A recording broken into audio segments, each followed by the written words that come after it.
Saya berkali-kali matur ya. Mukjizat itu penting ya, tapi tidak sepenting logika kalimah thayyibah. Saya ulang lagi ya. Mukjizat itu penting, tapi tidak sepenting logika atau akal menyangkut absolutisme kebenaran hakiki. Ini disebut kalimah thayyibah. Napa kalimah napa? Thayyibah atau kalimatam baqiyah, kalimat sing napa? Abadi. Karena kalau Rasul itu selalu mengandalkan mukjizat, itu resikonya tinggi sekali. Satu, resiko bahwa mukjizat hanya disaksikan oleh orang yang hadir saat itu. Pokoknya rungokno wae, ngomongke sesuai paham. Ya, resiko mukjizat apa? Satu, hanya disaksikan orang yang hidup di zaman itu. Kedua, itu pun mukjizat punya sisi yang dimana sesuatu yang spektakuler itu bisa dianggap sihir oleh yang tidak percaya. Terus ketiga, setelah zaman itu lama sekali, maka berita itu bisa dikatakan hoax atau bohong atau mana buktinya. Sebab itu Al-Quran itu cerita mukjizatnya Nabi itu tidak banyak. Soal kue muni akeh itu mergo kue nganggur, jadi terus seneng hal-hal yang spektakuler. Jadi ku bawaan wong nganggur, bawaan ora iso mikir, bawaan semi-semi uteke cek kafir. Jadi iman wae butuh mukjizat. Sebetulnya kebutuhan itu naif. Kalau terangno ya. Kowe nak paham iki tak jamin paling pokoke dadi wali ndek-ndekan napa? Wali dedekan iku yes. Angger wong mukmin nggih napa? Wali dewe kita. Tapi yo ndek-ndekan ge coba yang kaya Syekh Abdul Qadir, Abdul Hasan Asadili, Abdul Al-Haddad, wali wah itu maknane loro. Nak wali tenan kok Said Abdul Haddad wong sing dikasih Allah, paham nggih? Tapi nak ana dawuh ning Ihya kullu mukminin wali wah, saben-saben wong mukmin iku wali wah, maknane wali wong sing disakeni Allah, paham nggih? Dados maknane loro. Kuwi makna sing ndi? Sing pertama sing kedua? Oh? Yo pancen tenan, setiap orang mukmin itu walinya Allah, tapi maknane piye? Sing disakeni kok dikasih dhuwur temen. Sing disakeni. Lha iku sing kowe mlebu ayat Allahu waliyul ladzina amanu. Iku nak wali tenan dimaknani kekasih Allah, lah nak wali kaya kowe wong sing disakeni Allah. Sampeyan tak warai iman sing bener. Rungokno tenan ya. Saya itu tidak punya obsesi apa-apa di dunia kecuali saya ingin membawa kalimat thayyibah secara benar. Begini misalnya. 1 ditambah 1 berapa? Enggak jawab ya. Orang wes paut lah, paut cek TK. Sementing imannya bener. 1 tambah 1 apa? 2. Ketika kamu jawab 2 itu butuh yang membawa kebenaran itu punya mukjizat apa enggak? Enggak kan? Karena 1 tambah 1 2 itu kebenaran yang absolut. Sehingga kita ditawarin hadiah maupun tidak ya tetap bilang 2. Baik yang membawa mukjizat apa enggak kita tetap bilang apa? 2. Makanya sebetulnya minta mukjizat itu masalah. Saya andekan menyaksikan mukjizatnya Nabi rembulan itu terbelah. Andekan saya menyaksikan mukjizatnya Nabi Musa Laut Merah terbelah. Saya tidak akan tambah iman saya. Karena iman itu sesuatu yang absolut. Yang enggak butuh legitimasi mukjizat. Sehingga minta mukjizat itu dari awal sudah masalah menurut Quran. Mungkin ilmu ini agak aneh bagi kalian karena kalian ini sudah punya utek-utek elek. Utek elek itu ya utek elek. Makanya harus tobat. Misalnya ana wong ayu. Iku ayu ta ora? Secara objektif ayu. Terus kowe mendingan ora roh rasane, tarane elek wae. Lah itu kira-kira uteke sampean begitu. Itu bahaya utek seperti itu harus ditobatkan, diruat. Cara wong Jogja diruat.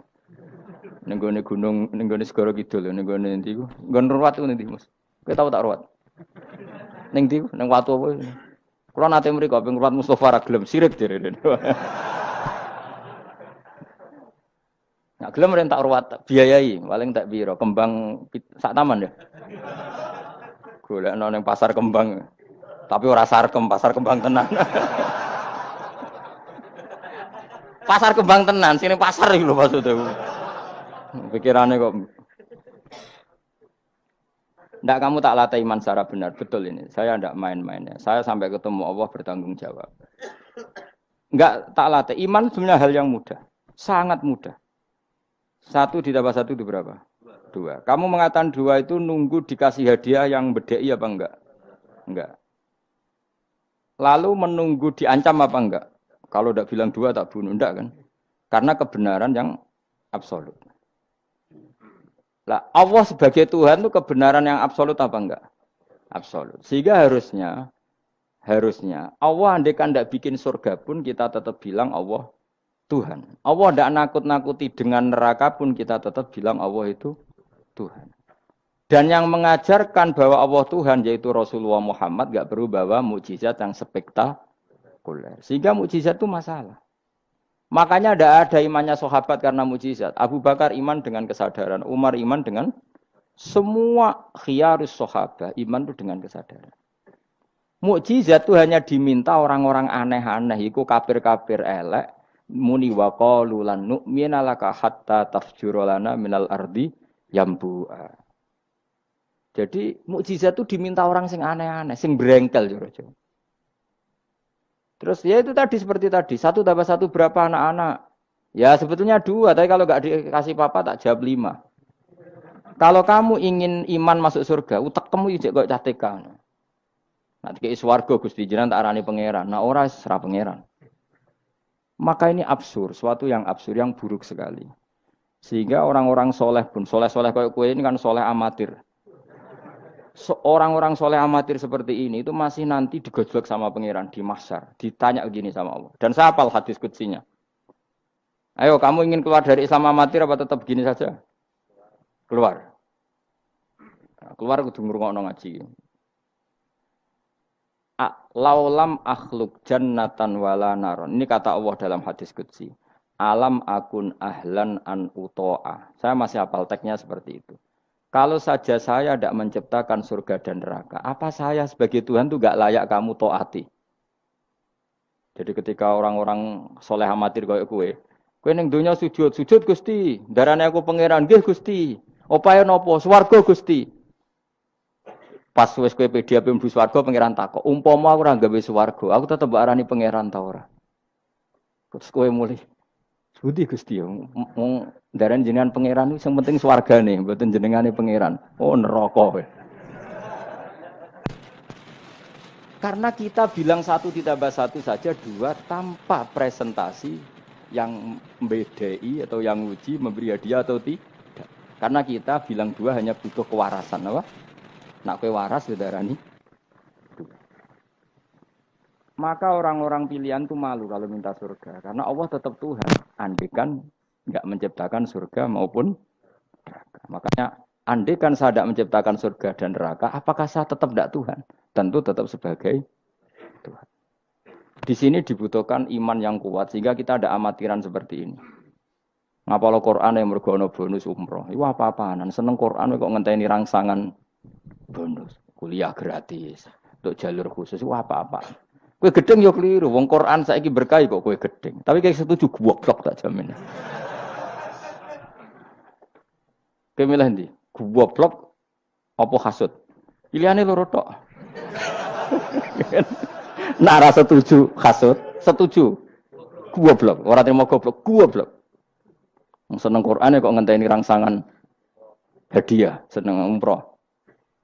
Quran itu kalamu kita, kalamu Robbi, ngendikane pangeran. Kok senengnya ngenteni bonus ini apa-apa? Kampungan banget. Lalu kalau kamu seneng suatu coba sekarang, kamu mengatakan langit indah, itu kan objektif. Ya karena langit indah. Jangan sampai kita, HP ini penting enggak? Oh penting untuk komunikasi. Tapi kira awakmu, oh serap penting. Kacau kan kalau semua hukum digantungkan kepentingan pribadi. Quran itu kalamu selalu indah kapan saja. Meskipun kita tidak tahu untungnya apa kita senang Quran. Misalnya enggak tahu untungnya umroh apa enggak penting. Dari awal kita mencintai Quran karena itu kalamu Rabbi, apa? Ini kalamnya Tuhan saya mencintai dia. Saya mencintai Allah, maka yang berbau yang tentang Allah kita cintai. Tanpa presentasi dapat hadiah apa enggak, penghormatan apa enggak. Saya sebagai orang alim juga gitu. Saya enggak peduli sama hormat saya enggak peduli. Goblok kalau saya gitu. Segoblok-gobloknya. Saya orang alim diwajibkan mulang ya mulang dan saya mengharap ridhonya Allah. Terus gue ngaji gue lihat ridhonya Allah, gue lihat itu selesai kan? Enggak ruwet. Ojo kok kowe ngaji. Aku ngaji Gus Ba nak sida alim. Nak alim ra ngaji malah ra bakal alim. Ngaji saja. Lah iso alim gak penting.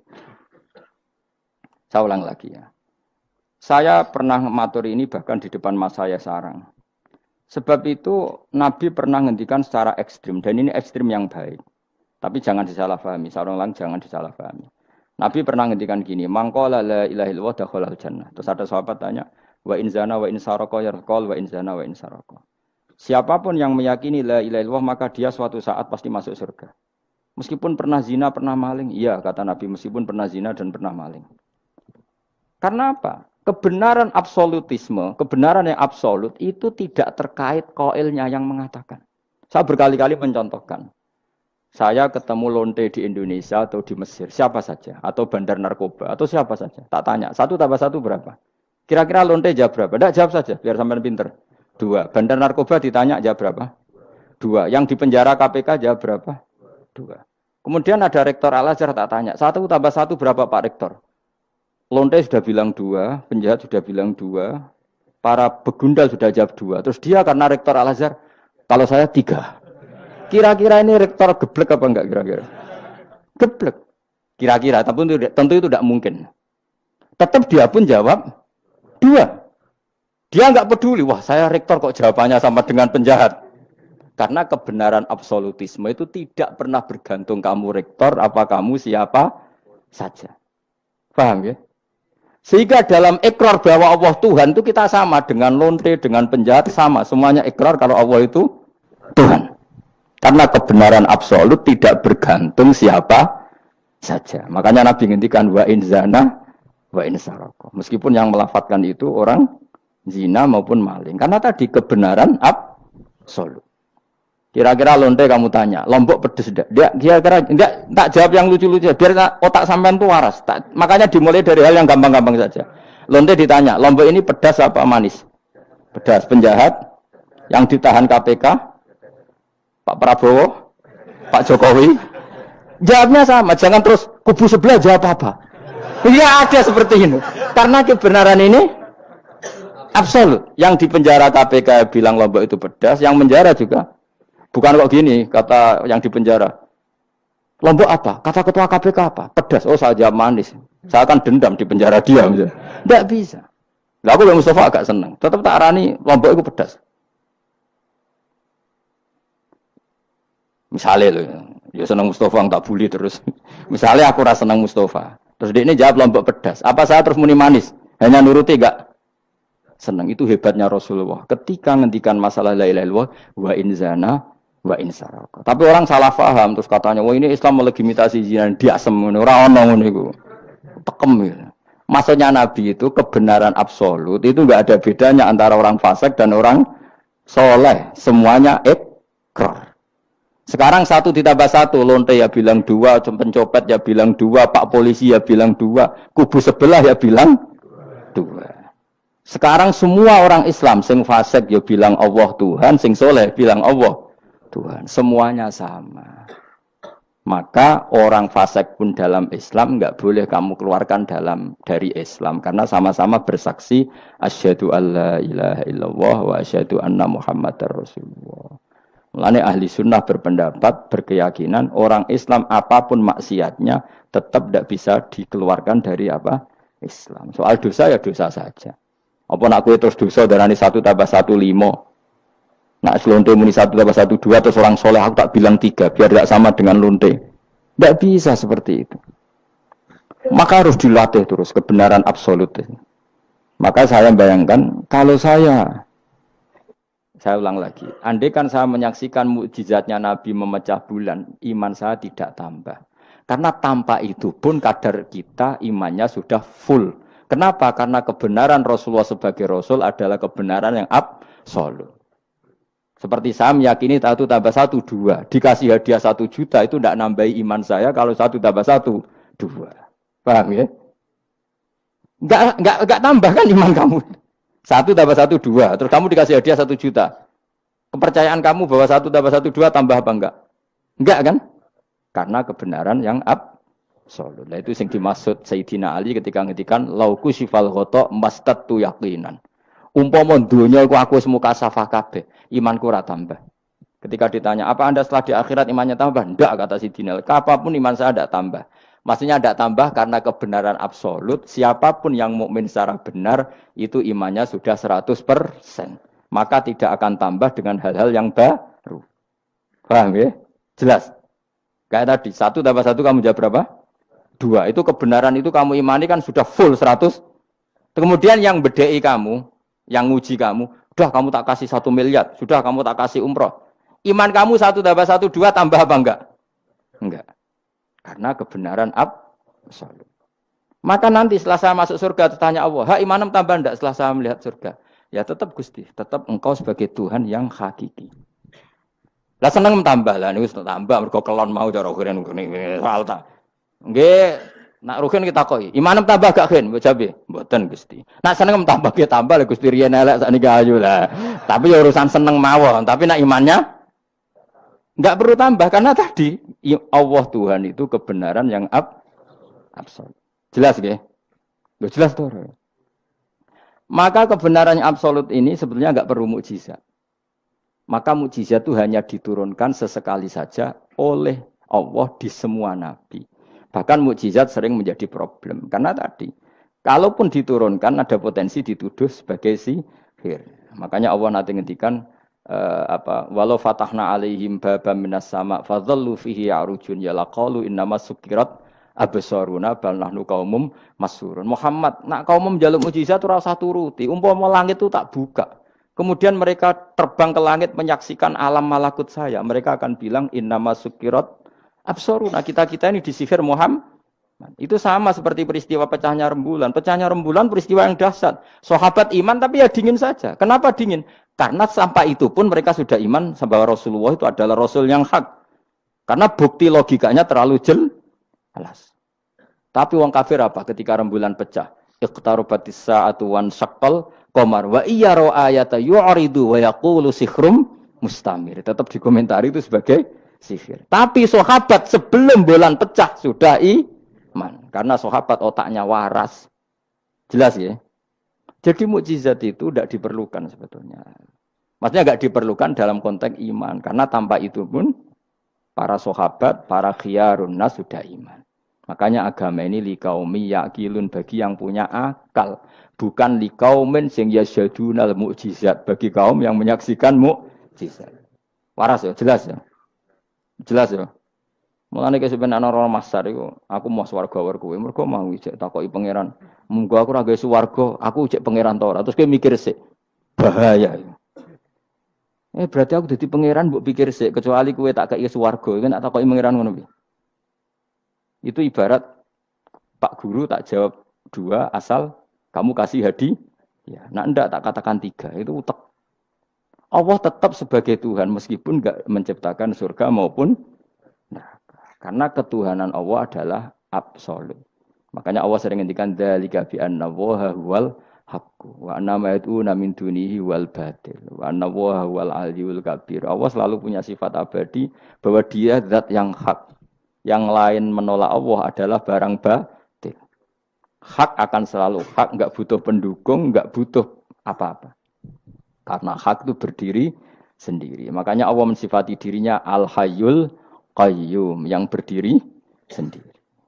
Jelas ya? Lah iman-iman kita ini iman-iman yang amatir. Pemenang ngaji kiai-kiai sing senengane ya cung yo pokoke maca istighfar swarga, istighosa swarga. Kamu jangan maksa saya ngaji seperti itu. Karena yang ngaji seperti itu sudah banyak.